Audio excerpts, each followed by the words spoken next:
Formula 1 is back, and it looks like our favourite V6 turbocharged powerhouses haven't missed a beat. With the first few rounds of the season in the books, the 2020 World Championship is well and truly underway.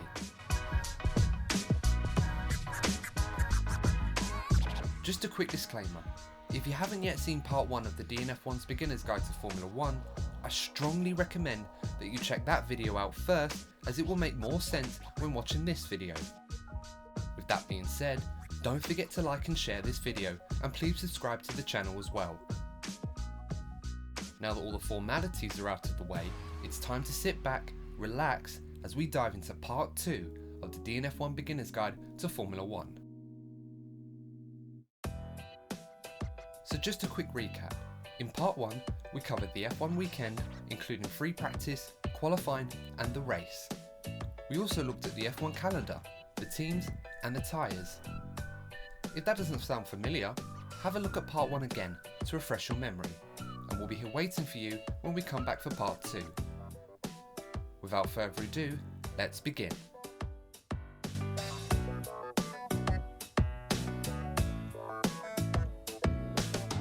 Whilst F1 is a high-octane festival of speed and noise, please bring back the V10s, it must be officiated and conducted in a safe manner.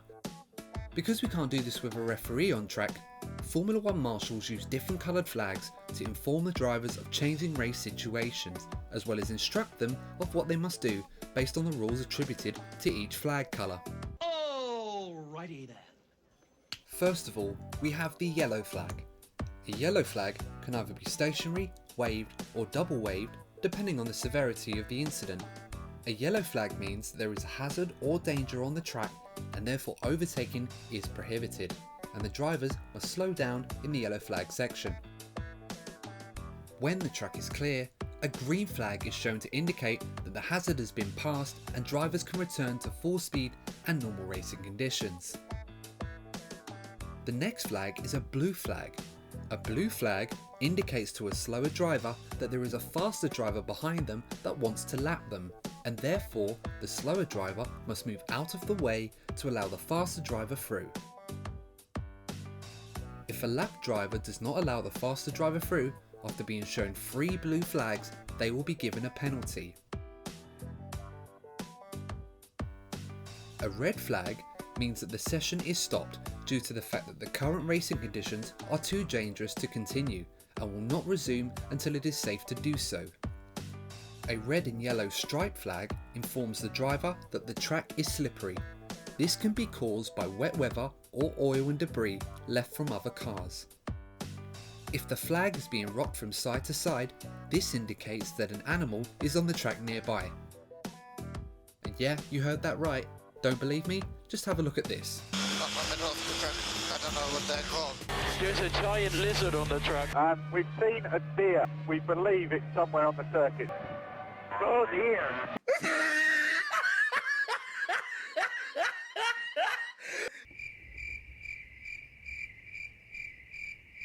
Oh, brother, this guy stinks! Next up is a white flag. Now whilst the white flag isn't all that common, this is to inform drivers that there is a slow car ahead. This happens mostly during free practice when drivers are doing practice starts or exiting the pits during a race. And finally, we have the checkered flag.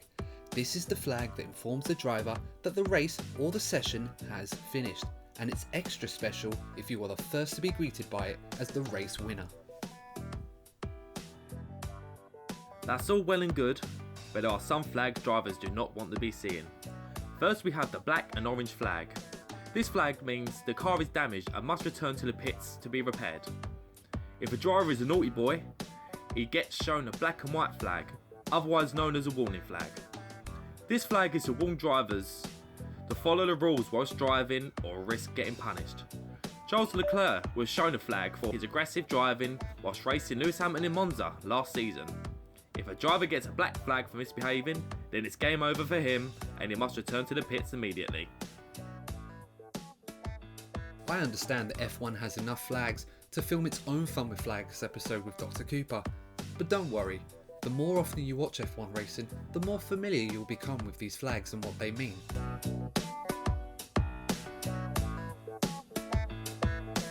A great man once said, "If you no longer go for a gap, you are no longer a racing driver." Any guesses who said that? Yeah, I did, just now. Maybe this legend said it first. But there's no two ways about it. Overtaking really is the true art form of Formula 1. In a nutshell, overtaking is achieved when one driver passes another on the circuit to move ahead of them and take their position in the race. The normal method of overtaking is to follow closely to the car in front whilst they punch a hole in the air, allowing the car behind them to travel faster than normal, owing to the lack of air resistance. This is otherwise known as slipstreaming. Once the car behind builds up enough of a speed advantage, they can pull alongside to either the inside or the outside of the car in front, and then brake later into the corner to complete the overtake. And that's how it's done. From circuit to circuit, overtaking opportunities vary in terms of difficulty, and there is nothing more satisfying to watch than driver making a seemingly impossible overtaking manoeuvre possible before our very eyes. Take Daniel Ricciardo for example, arguably the best overtaker in Formula 1 today. Daniel has pulled off plenty of overtaking moves that mere mortals would either consider impossible or downright suicidal for his race. God bless you, you honey badger. Get it, Cal. Get it. Woo! Especially now, one of the hardest things to do in racing is overtaking. In recent years, there are 2 overtaking aids which have been brought in to make racing more interesting. The first of these is called the Drag Reduction System, otherwise known as DRS.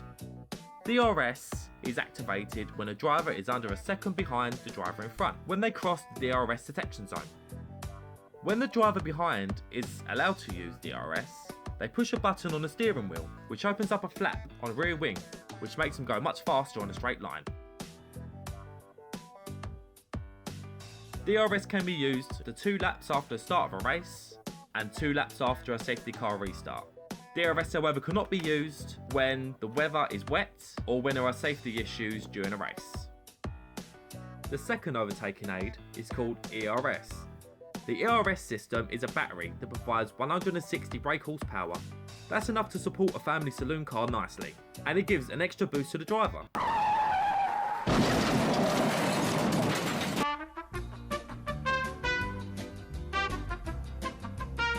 It can be used throughout a lap for as long as 6.6 seconds. However, the battery takes quite a while to recharge. It requires a driver to use different boost and recharge modes without draining the battery too soon in order to produce the fastest lap times.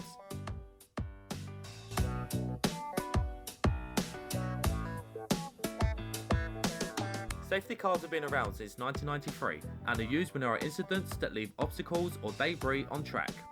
The cars are slowed down by the safety car whilst the stewards clear the track. Once the track is clear, the safety car will go into the pits, a green flag will appear, and the drivers are free to go racing again. And it's lights out, and away we go! The safety car can spice races up because the driver can choose to pit when a safety car is out and everybody is slowed down.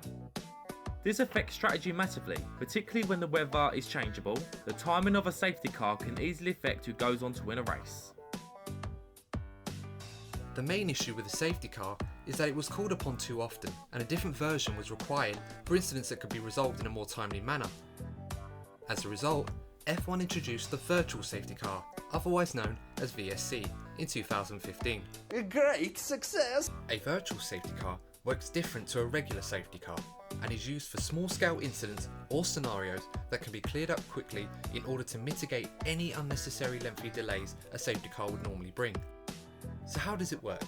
When a virtual safety car is activated, a radio message is sent out to all the drivers on track to inform them that the virtual safety car has been activated, and it must slow down to a set delta time or pace. In theory, this means that no one will gain a time advantage to the cars in front of them, as everyone will be travelling at the very same speed. Think of it this way, if you had a scale electric circuit set as a child like I did, first of all, your childhood was freaking awesome. You would race 2 cars on different pieces of track at different speeds, but when you put both cars on the same piece of track, no matter what you do, the cars will be travelling at the same exact speed. That's how a virtual safety car basically works. I love it when a plan comes together. Unfortunately, F1 have not yet outlawed pitting under a virtual safety car, or at least at the time this video was made they hadn't. This means if you're in the right place at the right time, you can make your pit stop under a virtual safety car and then come out back on track in front of your rivals, gain that track position and in this case, the race victory.